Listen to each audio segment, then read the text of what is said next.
मित्रो, गिरिजा वर्ल्डमध्ये तुम्हा सर्वांचं मनपूर्वक स्वागत आहे। हा व्हिडिओ महाराष्ट्रातील सर्व अभियोग्यता धारकांपर्यंत पोहोचवा आणि या चॅनलला जर सबस्क्राइब केले नसेल तर नक्की सबस्क्राइब करा आणि तुम्हाला जर व्हिडिओ जर आवडला असेल तर नक्की लाईक करा आणि आपले जे बांधव आहेत त्याच्यापर्यंत हा नक्की व्हिडिओ शेअर करा।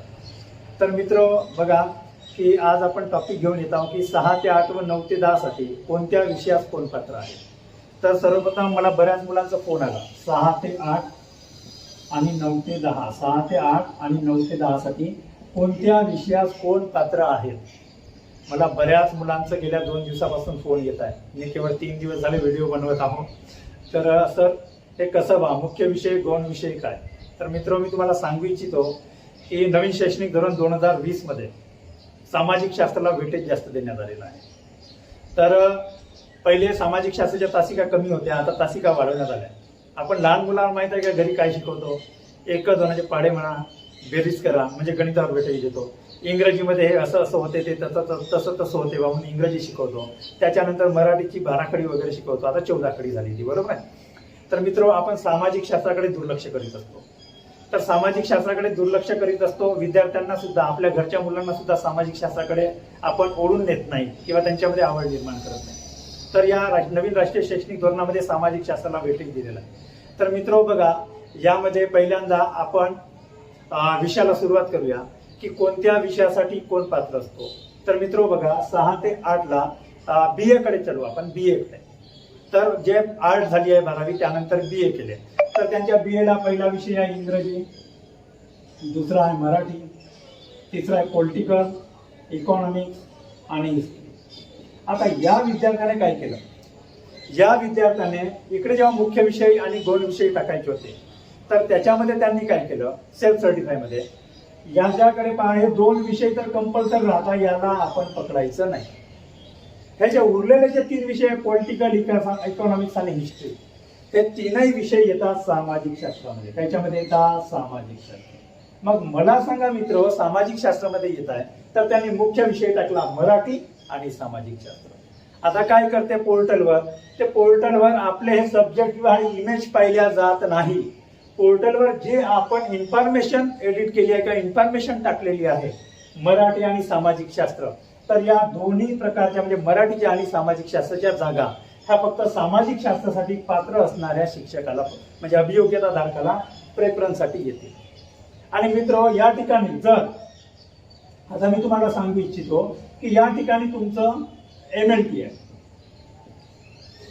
MLT, तर हा अभियोग्यता धारक म्हणजे 2 विषय मुख्य सोडून द्या, जे कंपल्सरी आहे ते सोडून द्या। हे उरलेले जे 3 विषय आहे MLT, इकॉनॉमिक्स आणि हिस्ट्री, याला सामाजिक शास्त्र आणि हा मराठीसाठी सुद्धा पात्र आहे। हा मराठी सुद्धा पात्र आहे, मराठीसाठी पात्र आहे, कारण की याच्याकडे MLT आहे। आणि याच जागी जर ELT जर असेल तर तो इंग्रजी आणि सामाजिक शास्त्रासाठी पात्र आहे। आणि या ठिकाणी HLT जर असेल तर हिंदी लिटरेचर म्हणजे हिंदीसाठी पात्र आहे आणि सामाजिक शास्त्रासाठी। पण हा हिंदीसाठी पात्र का नाही, हा एक प्रश्न आहे। मित्र, 12वीला हिंदी नसते आर्टवाल्यांना, त्यामुळे तो हिंदीस पात्र नाही, तो भाग वेगळा। पण तुम्ही जेव्हा प्रेफरन्स जे आपले तुम्ही जेव्हा सेल्फ सर्टिफाय केले तर यामध्ये तुम्ही ही चूक केली काय, आणि चूक जर केली असेल, इथं MLT नसताना 3ही सामाजिक शास्त्राचे विषय जर असतील, तिकडे मराठी आणि सामाजिक शास्त्र टाकले असाल तर तुम्ही फक्त सामाजिक शास्त्राला प्रेफरन्स द्या। मित्र, काही मुलांचे इथं सहकार आहे, बरेच विषय आहेत तसे आपण विचार करू शकत नाही एवढे सामाजिक शास्त्रामध्ये विषय येतात। मोठी शाखा आहे सामाजिक शास्त्राची, त्याच्यामध्ये मानसशास्त्र सुद्धा येतो। तर हे जे सामाजिक शास्त्र आहेत, हे सामाजिक शास्त्र बऱ्याच ज्या युनिव्हर्सिटी आहेत त्याच्यामध्ये वेगवेगळे असतात। पण हे जे तुमचे इंग्लिश आणि मराठी जे आहेत हे कंपल्सरी आहे। मग तुम्ही म्हणाल सर पहा, तुम्ही म्हणाल सर मग हे कंपल्सरी आहे तर हे मुख्य विषयामध्ये टाकायचं का। आपल्याला इंग्रजी 10वीला होती, 12वीला होती, त्याच्यानंतर BA ला होती, म्हणून आपण इंग्रजी माध्यमाच्या शाळेवर जाऊ शकतो का, नाही। तर मित्र, हे प्रेफरन्स देताना तुम्ही लक्षात घ्या, आता जी चूक केली असेल कोणी, इथं मराठी नसताना, MLT नसताना, ELT नसताना भाषेसाठी प्रेफरन्स दिले, भाषेसाठी जर त्या ठिकाणी तुम्ही सेल्फ सर्टिफाय मध्ये टाकले असाल तर तुम्ही प्रेफरन्स देताना त्याची काळजी घ्या आणि सामाजिक शास्त्राच्या जागा फक्त सामाजिक शास्त्रासाठीच तुम्ही प्रेफरन्स द्या। आणि ज्यांच्याकडे MLT आहे ELT आहे त्यांनी इंग्रजी आणि जे काही मराठी भाषेसाठी जे प्रेफरन्स येतील त्यांना सुद्धा ते प्रेफरन्स देता येईल. मग सेल्फ सर्टिफिकेशन करताना अशी चूक कोण कोण केले? मग अशी चूक ज्यांनी ज्यांनी केली असेल त्यांनी काय करायचं, पहिल्यांदा इकडे सब्जेक्ट पाहायचे, 2 विषय सोडून द्यायचे आणि 3 विषयाकडे पाहायचं. नाही बा माझ्याकडे MLT किंवा इकॉनॉमी MLT किंवा ELT नाही, तर मी भाषेसाठी प्रेफरन्स देणार नाही, फक्त सामाजिक शास्त्रासाठी प्रेफरन्स द्यायचा. अगर जर असं जर केलं, तुम्ही मराठीला प्रेफरन्स जर दिले आणि तुमच्याकडे मराठी स्पेशल सब्जेक्ट नाही, तर त्यावेळेस DV मध्ये तुम्हाला प्रॉब्लेम येईल. DV मध्ये प्रॉब्लेम येईल कारण की तुम्ही मराठीसाठी पात्रच नाहीत ना. इकॉनॉमिक्स, हिस्ट्री आणि पॉलिटिकल असे 3 विषय असतील तुमच्याकडे आणि तुम्ही मराठीला प्रेफरन्स जर दिले, तर तुमची मार्केट वगैरे काही चेक होणार नाही. पहिले पोर्टलवर तुम्ही जे काही टाकलेले आहे इन्फॉर्मेशन का नाही मी मराठी आणि सामाजिक शास्त्रासाठी पात्र आहो, तर त्याच बेसिसवर तुमची निवड होते. तर मित्रहो, प्रेफरन्स देताना ही काळजी घ्या. आता चूक झाली असेल ती झाली, पण प्रेफरन्स देताना याच्यामध्ये पुन्हा एकदा चूक करू नका. त्यानंतर विषय शिक्षकाच्या जागा कशा ठरतात, हा एक महत्वाचा पॉइंट आहे. आणि आजपर्यंत तुम्ही इतके वर्ष युट्यूबवर पाहिले असाल, पण विषय शिक्षकाच्या जागा कशा ठरतात हे कोणीही सांगितलं नसेल. आणि मला फक्त 2-3 दिवस झाले चॅनल चालू करून, मी आता तुम्हाला विषय शिक्षकाच्या जागा कशा ठरतात हे मी तुम्हाला पटवून देतो. आणि त्यानंतर तुम्ही म्हणाल का गुरुजी खरंच आहे वा, तुमची गोष्ट खरी आहे मास्तर, नक्की म्हणणार. आणि यानंतर तुम्हालाही वाटणार की नाही याचं चॅनल लाईक करायला पाहिजे, याचं चॅनल सबस्क्राईब करायला पाहिजे. नक्की तुम्हालाही वाटेल आणि गोरगरिबापर्यंत पोहोचवा. ही इतकी ऑथेंटिक माहिती देईन तुम्हाला. याच्यानंतर मी मार्गदर्शन करणार आहे, मोफतच मार्गदर्शन करणार आहे. पण मित्र हो, तुम्ही म्हणत असाल आता मागच्या भरतीचा आपण इतिहास पाहू, इतिहासानंतर इतिहास पाहूनच आपण एक एक गोष्ट क्लिअर करत जाऊ. म्हणजे तुम्हालाही काय म्हणता येईल, मला दाखला देता येईल नाही का, मराठीत सांगायचं झालं दाखला देता येईल ना. तर बघू, मागच्या भरतीमध्ये एकूण जागा होत्या 21,000. ह्या जागा कशा ठरतात ते मी तुम्हाला पटवून सांगतो. कोणीच युट्यूब याच्या आधी तुम्ही तरी कोणत्याच युट्यूब चॅनलवर सुद्धा पाहिल्या नसाल. तर चला मी सांगतोय तुम्हाला मित्र, इकडे लक्ष द्या. ज्या जागा आहेत, मानू आपण गेल्या वेळेस 21,500 जागा आल्या, एकूण जागा आल्या होत्या. मग त्यापैकी 6 ते 8 ला 8,125 काहीतरी समथिंग अशा जागा आल्या होत्या. मग 8,125 पैकी 4,000 पेक्षा जास्त फक्त आणि फक्त मॅथ आणि सायन्स साठी गेल्या. तुम्हाला मास्टर असं कसं काय? त्यानंतर भाषेसाठी जवळजवळ 3,500 जागा गेल्या भाषा. आणि त्यानंतर जवळजवळ 500-525 जागा, 600-650 पकडून चला, ह्या आल्या सामाजिक शास्त्रासाठी. मग तुम्ही म्हणा मास्तर मग ह्या का जिल्हा परिषदला होत्या? जिल्हा परिषदला एकूण 125 पर्यंत जागा होत्या फक्त सामाजिक शास्त्राच्या. मग मास्तर असं कसं होतंय बा? ह्या इतक्या मोठ्या जागा 8,125 न सामाजिक शास्त्रासाठी 125 विना मुलाखतीच्या आणि जवळजवळ 400-500 जागा मुलाखतीच्या, असं कसं होत? तर मित्र बघा, आपली जी महाराष्ट्रातील शिक्षण प्रणाली आहे याच्यामध्ये काही RR आहे, RR ठरलेला आहे की काय होतो याच्यामध्ये. बघा मित्र, जेव्हा आपण 5 शाळा घेऊ, A शाळा, B शाळा, C शाळा, D शाळा, E शाळा, या 5 शाळेमध्ये जर पाहिल्या तुम्ही, तर या शाळेमध्ये 6 ते 8 ची पटसंख्या आहे 40, या शाळेची पटसंख्या आहे B शाळेची 45, C ची पकडून चालू आपण 50, D ची आहे 55 आणि E ची आहे 60. मित्र हो, इथं 6 ते 8 ला A शाळेमध्ये 40 विद्यार्थी असल्यामुळे फक्त एकच विषय शिक्षक बसतो आणि तो बसणार, कारण की सिक्वेन्स कसा आहे, पहिला बसणार गणित विज्ञान. कोणता? गणित विज्ञान. पहिला शिक्षक कोणता बसणार? गणित विज्ञान. दुसरा भाषा आणि तिसरा सामाजिक शास्त्र, असा रेशो आहे. आलं का लक्षात? मग मला सांगा मित्र हो, जेव्हा या शाळेमध्ये A शाळेमध्ये 40 पटसंख्या आहे, म्हणजे फक्त तिथं कोणता शिक्षक बसेल? मॅथ आणि सायन्स. मित्र इथं 45 आहेत, इथं सुद्धा बसणार मॅथ आणि सायन्स. इथं 50 आहे, इथं सुद्धा काय बसणार? मॅथ आणि सायन्स. कारण काय म्हणतो, एका शिक्षकासाठी किती विद्यार्थी पाहिजे आपल्याला? 35. किती पाहिजे? 35. आणि दुसरा जर विषय जर दुसरा विषय शिक्षक जर बसवायचा जर असेल 35 चे अर्धे किती होतात 17.5 म्हणजे 18 पकडायचे. हे 18 शिक्षक 18 विद्यार्थी म्हणजे एकूण जर तुमच्याकडे 53 विद्यार्थ्यांची पटसंख्या असेल किती 53 तेव्हा दुसरा शिक्षक दिला जातो. म्हणजे पहिल्यांदा मॅथ आणि सायन्स आणि दुसरा येईल सोशियल सायन्स म्हणजे सामाजिक शास्त्र. समजलं.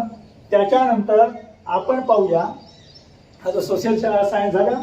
त्याच्यानंतर आपण पाहूया ही 7 आहे याच्यामध्ये सुद्धा मॅथ आणि सायन्सचा बसेल आणि याच्यामध्ये पुन्हा सोशल सायन्स वाला बसेल. आलं लक्षात. मग आता मित्र इकडे लक्ष द्या आणि मला सांगा. पहा इथं 40 पटसंख्या असताना गणित विज्ञानचा बसला, इथे गणित विज्ञानचा बसला, इथे गणित विज्ञानचा बसला, इथे गणित विज्ञानचा बसला, इथे गणित विज्ञानचा बसला. म्हणजे जवळजवळ किती झाले 5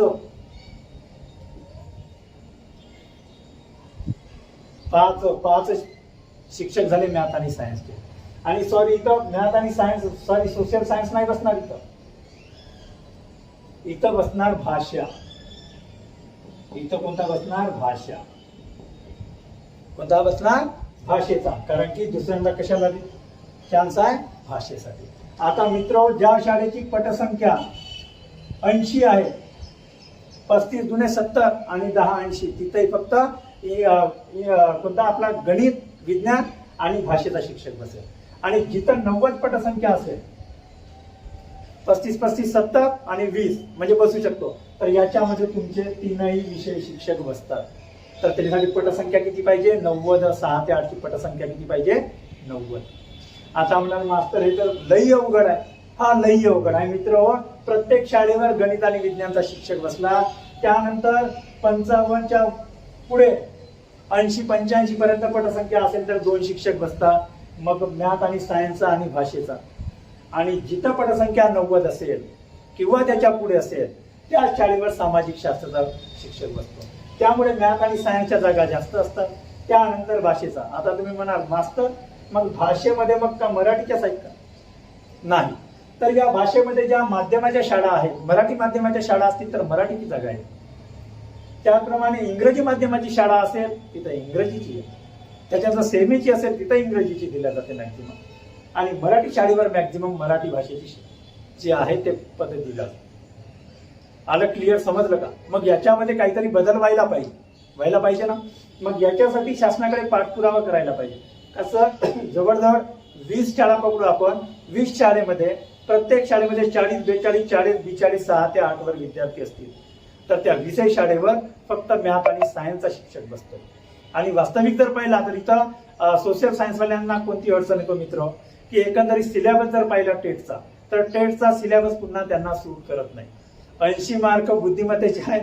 त्यानंतर 40 मार्क मॅथ म्हणजे 120 झाले. त्याच्यानंतर ऍप्टिट्यूड त्याच्यानंतर काय म्हणतात त्याला ऍड्रेस आहे. त्याच्यानंतर क्लरिकल ऍप्टिट्यूड त्याला ऍड्रेसला क्लरिकल ऍप्टिट्यूड म्हणतात. आणि त्यानंतर पुन्हा त्या आकृत्या असतात वेन आकृत्या वगैरे ते सगळं जर पाहिलं तर 140 45 म्हणजे ज्याचा बॅकग्राऊंड ऑलरेडी आर्ट मधून आला त्याला या गोष्टीची अडचण होते. जसं मॅथची म्हणा त्यानंतर बुद्धिमत्तेची अडचण होते तर त्यांच्यासाठी हा सुटेबल नाही. आणि गणित विज्ञानवाल्यांचा बॅकग्राऊंड जर पाहिलं तर त्यांचा ऍक्च्युअली बॅकग्राऊंडच बुद्धिमत्ता आणि गणिताचा असतो. मग त्यांच्यासाठी तो सोपा नाही. पण इथं कुठेतरी आर बदलायला पाहिजे. आणि याच्या आधी तुम्हाला कोणी सांगितलं नसेल किंवा अशा पद्धतीने जागा बसतात 6 ते 8 वर. त्यामुळे आपण जर पाहिला तर गणित आणि विज्ञानच्या जागा ह्या जास्त येतात. त्याच्या तुलनेने भाषेच्या कमी येतात. आणि त्याच्या तुलनेत जर पाहिलं तर एकदम कमी म्हणजे बोटावर मोजण्यालायकच्या सामाजिक शास्त्राच्या जागा येतात. आणि यानंतर पुन्हा सामाजिक शास्त्राचा मागच्या वर्षीचा सगळ्यात कमी कटाव म्हणजे मी ओपनचाच पकडून चालू. आपण ओपनचा पकडलं तर म्हणजे बाकी कॅटेगरी ज्या पद्धतीने मायनस करायचा आहे त्या पद्धतीने मायनस करा. मी लवकरच तो व्हिडिओ घेऊन येतोय. पण आता मी इथं थांबतोय.